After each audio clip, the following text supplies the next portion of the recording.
կոնվենցիաներ, բա Հայաստանի Հանրապետությունը նաև ունի երեխաների իրավունքների պաշտպանության մասին 1996 թվականից ի վեր ընդունված օրենք, ունի նախագահի հրամանագիր, որով պիտի պարբերաբար ամենամյա հաշվետվություն ներկայացվի, թե երեխաների մայրության, մանկության պաշտպանության համար ինչպիսի միջոցառումներ են իրականացվել։ Իսկ նման պայմաններում բնական է, որ աղքատության, ծայրաստիճան աղքատության պայմաններում, երբ ընտանիքի մայրը, կինը նաև չի աշխատում, ապահովված չէ, որովհետև ունի մի շարք խնդիրներ, նախ երեխաների ապահովվածությունը, խոսեցինք կրթության մասին, առկա նաև նախադպրոցական կրթության մասին, գիտենք, որ Երևանում հատկապես բավականին հերթեր են նախակրթարանների համար, ճիշտ է, կառավարության ծրագրով այս պահի դրությամբ դրված է 151 թվով դպրոցի եւ կրթահամալիրի կառուցման նախագիծ, սակայն ամբողջ Հայաստանի Հանրապետության մակարդակով, սակայն մինչև այդ կրթահամալիրները գործի կդրվեն, մինչև կկառուցվեն այդ դպրոցները, նախակրթարանները, մինչև կվերանորոգվեն, հիմնանորոգվեն, ապա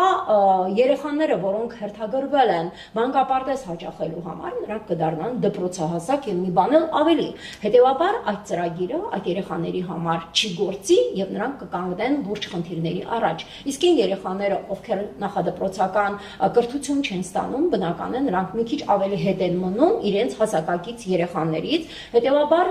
դպրոց հաճախած երեխաների մեջ մենք կունենանք տարաձայնություններ։ Մենք գիտենք նաև, որ 2025-26 ուսումնական տարվա սեպտեմբերի 1-ից շրջանառության մեջ է դրվել մի նոր նախագիծ, որ մեր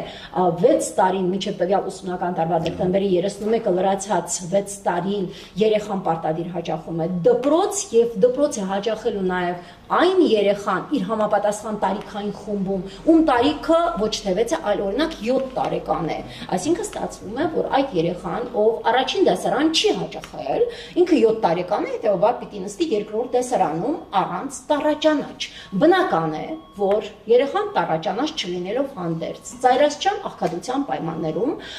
ծնողները չեն կարողանա այդ երեխային համապատասխան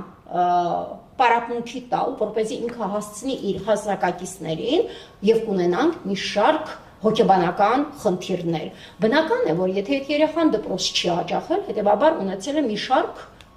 խնդիրներ։ Կարող է նաև սոցիալական խնդիրներ ունենալ։ Գիտենք, որ կան ծայրաստիճան աղքատ վիճակում գտնվող ընտանիքներ, ովքեր նույնիսկ հագուշ չունեն, որպեսզի երեխան հագնի եւ հաճախի դպրոց։ Էլ չեմ խոսում Արցախից տեղահանվածների մասին, պատերազմական իրավիճակում մոտ 10 ամսյա բլոկադայում գտնվող արցախցիները, ովքեր բավականին ծանր իրավիճակում էին, տեղափոխվելով Հայաստանի Հանրապետության տարածք, բնականաբար նրանց իրավունքները լիովին ոտնահարված են։ Եվ Հայաստանի Հանրապետությունը ոչ մի քայլ չի ձեռնարկում փախստականների, երեխաների նաև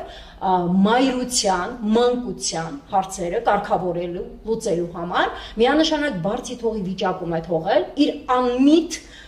տարաբնույթ, չգիտեմ, տխրահռչակ ծրագրերով, որոնք իրականությանը չեն համապատասխանում եւ չեն բնորոշում առկա սոցիալական, հոգեբանական, հուզական խնդիրները։ Շնորհակալություն այս պահին մեր մոտ